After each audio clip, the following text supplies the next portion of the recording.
really, what does it take to continue to move through periods of uncertainty and change? And my own background is one where I've consistently been in environments where the systems weren't necessarily set up for it. And so it gave me a chance to look through my own personal approach to it all. I'm sharing this here, and I'm happy I'm sharing it with you right now, with like the real people here. I'm sharing it not as the way, but as one of the as a process that I've gone through. And my invitation to you as you're listening to this here is you can listen to some for any kind of information or insight that might come to you based on something that I say. But I also invite you to think, to really take the time to think through what's your process? What's your way of navigating change? When you're really successful, what are some of the things that continue to show up for you as your path? So I'll go through the 5 or 6 things that have come up for me, and then we'll just open this up to any questions and any kind of support that we need from there.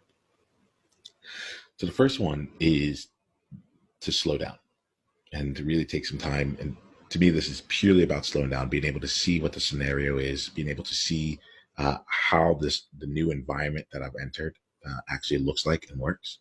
And within the slowdown period, also find, I realize it's also with the specific intention of seeing how is everyone operating in this new environment, and what's missing, what's the gap that I can fill within this space. So it isn't necessarily see what everyone is doing and then do the opposite, but it's see what everyone else is doing and see what's missing from that place.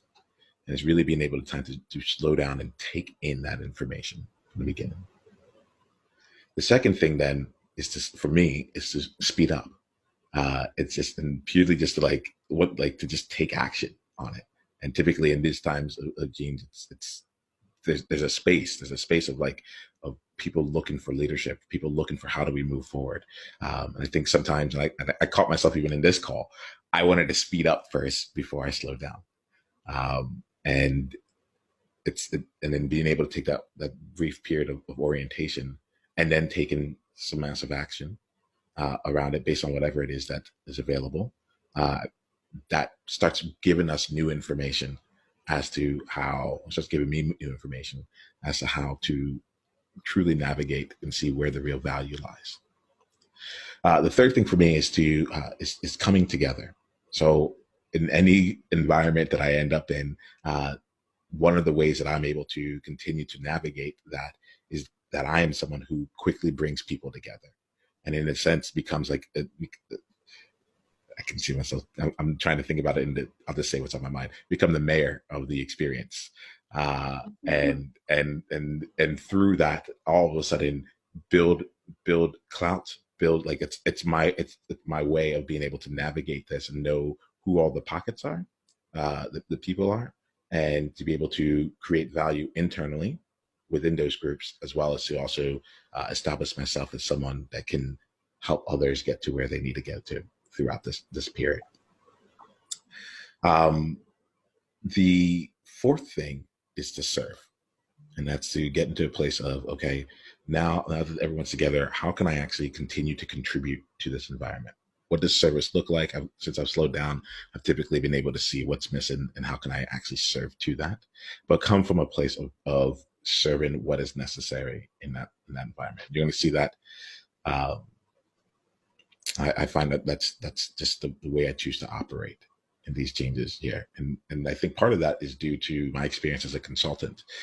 When I was working in the Big Four consultancy, one of the things that they said it happened right during the financial downturn. And they're like, things are going to be different. We're going to take a financial hit overall, but we also have to know that, like, as consultants, change is opportunity for us. Like we have an industry that when things are good, we're helping people get better. And when things are bad, we're helping them fix that out as well. And so that got instilled in me very early in my career, that even change provides a way to serve, even change provides a way to support others. And then the last thing here that comes to mind is the fifth one, which is lead. And that is in the times of uncertainty, in the times of change, to be the leader.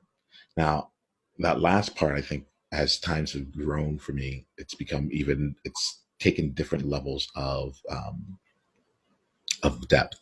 And being the leader, I feel, is really where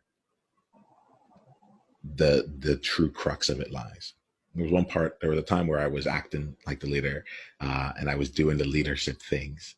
But the element of being the leader that really sticks out for me at this point, now that I've been able to distill it so much, is seeing a version of what the world could look like after this, seeing a version of what's possible for this group, for this community, for the people that I'm with, and then leading from that place, leading with that standard, that vision, that holding that in its highest regard, and being the leader that is in alignment with that vision to help others come along the way.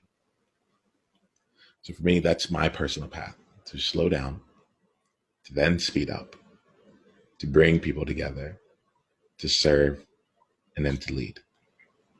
We're just getting started. Click on the link below to watch the full conversation and go to niyamaashawn.com/tribe to get additional resources and exclusive invitation to tribe-only events. Journey on.